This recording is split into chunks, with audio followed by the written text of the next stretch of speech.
Welcome! Glad to see you've come back for more. Alright, so the first time I gave you guys an idea of what you're going to be up against when trying to be successful on YouTube. And since you've come back, I'm just assuming that you think you can hack it. So let's get to it.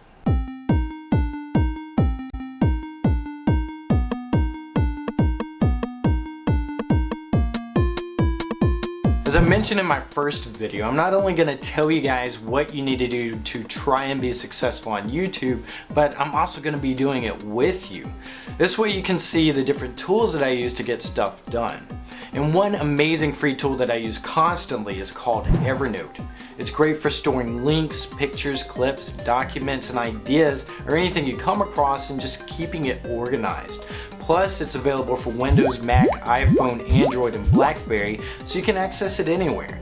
So I'm going to be using that a lot for organization in this series. Now, before you start making a YouTube video, you have to have an idea of what you want to do for your video series. Now, why do I say series? Why can't you just make a single video, let it go viral, and collect the revenue? Well, if you can make that happen, it's just not going to be sustainable. Your video will be popular for a month or so, and then you'll fade into obscurity. You have to give visitors something to keep coming back for. So a series is the best way to maintain an audience and keep them coming back. Now, generally your idea should be something you're passionate about or really good at. So if you don't have an idea, just start by writing down your passions and hobbies. Now, in my case, heading over to Evernote, I'm going to create a new notebook called Ideas and add a new note for each idea that I might want to do.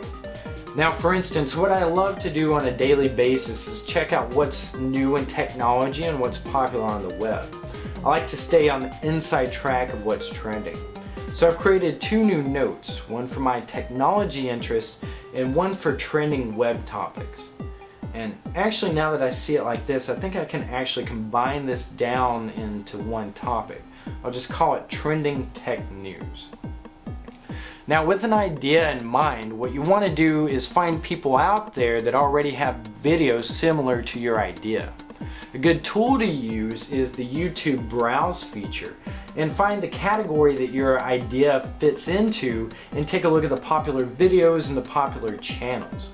If you can't find a category similar to your idea, just search YouTube for your idea and see what comes up. And if you can't find what you're looking for on YouTube, you can also use Vimeo.com and Blip.tv as well to find ideas. So find a good series that matches kind of what you're wanting to do and drag the link over to Evernote so that you can save it for later. For my idea, I found that Techzilla and TechWeb TV's YouTube channels were actually kind of good matches for what I want to do. So from here you can start doing some recon work and try to find out more about the audience. Look at some of the channel comments and video comments and see which ones that you like and find out who submitted those comments. Then you can just click on their username and take a look at other videos that he or she liked or commented on. And you can keep digging like this and just find out more about this audience because it could potentially be your audience. Aside from YouTube, you also want to look at websites and blogs that relate to your idea. Then you can look at the comments on there as well. So some of the ones relating to my idea are lifehacker.com and gizmodo.com. Overall, this should really help you hone in on who you're making videos for. Another thing that blogs and websites are good for is content longevity. And what I mean by that is that it's easy to start a video series on a topic, and then after about the 10th video or so, you run out of ideas. So by subscribing to relevant blogs that are updated regularly, you have a constant influx of ideas and topics to do videos on. And you can subscribe to them either via Twitter to get updates, but I actually use Google Reader and just subscribe to their RSS feeds because Google Reader makes it a lot easier to organize and separate the topics that you like. Now, another way to make sure you don't run out of ideas is to avoid doing finite topics such as baking bread or building a computer, because there's only so many videos that you can do about those topics. To make your topics more infinite, just make them more broad, such as doing cooking tips instead of baking bread and computer mods instead of building a computer.